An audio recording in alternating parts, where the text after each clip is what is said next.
Reconnais-le dans toutes tes voies, et il aplanira tes sentiers. Proverbe 3,6. Cela signifie approche-toi de Dieu, même pour les détails insignifiants de ta vie.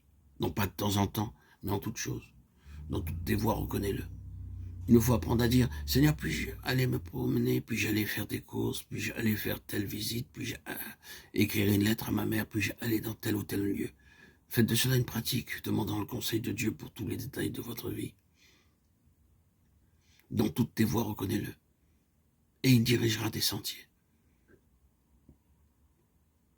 Je vous exhorte donc, frères, par les compassions de Dieu, à offrir vos corps comme un sacrifice vivant, saint, agréable à Dieu.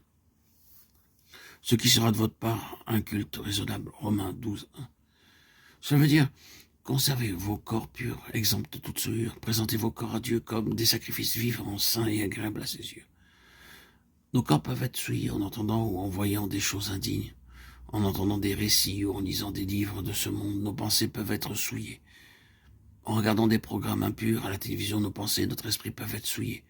Par des amitiés, par des associations et des relations humaines indignes, nos cœurs peuvent être salis et souillés. Par des habitudes impures, nous pouvons être souillés. Par des paroles de colère ou d'irritation. Par des habitudes impures, nous pouvons être souillés. Par des paroles de colère ou d'irritation. Par certaine avidité, nous pouvons être également souillés. Aussi, il nous faut demeurer purs, exempts de toute souillure au moyen du sang précieux du Seigneur Jésus-Christ, afin de pouvoir entendre sa voix.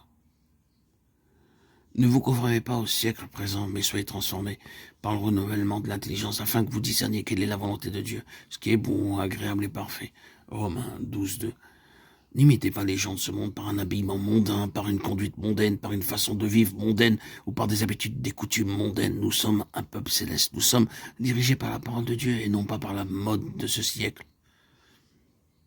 L'Éternel dit à Moïse, parle aux enfants d'Israël et dis-leur qu'ils se fassent de génération en génération une frange au bord de leurs vêtements, et qu'ils mettent un cordon bleu sur cette frange du bord de leurs vêtements. Quand vous aurez cette frange, vous la regarderez, et vous vous souviendrez de tous les commandements de l'Éternel pour les mettre en pratique, et vous ne suivrez pas les désirs de vos cœurs et de vos yeux pour vous laisser entraîner à l'infidélité. Vous vous souviendrez ainsi de mes commandements, vous les mettrez en pratique, et vous serez saints pour votre Dieu. Je suis l'Éternel, votre Dieu, qui vous ai fait sortir du pays d'Égypte pour être votre Dieu. Je suis l'Éternel, votre Dieu. Nombre 15, 37, 41. Dieu avait ordonné à ses enfants de porter un ruban bleu sur le bord de leurs vêtements. Il voulait, par ce moyen, leur rappeler qu'ils étaient un peuple céleste, un peuple saint, un peuple de Dieu qui ne doit pas se vêtir, se couper les cheveux et se comporter comme les peuples de ce monde. Il y a, à cet égard, une tentation commune et généralisée dans le peuple de Dieu d'imiter les gens de ce monde. Et de cette manière, le peuple de Dieu se souille. Nous devons nous garder purs et sans tache pour entendre clairement la voix de Dieu.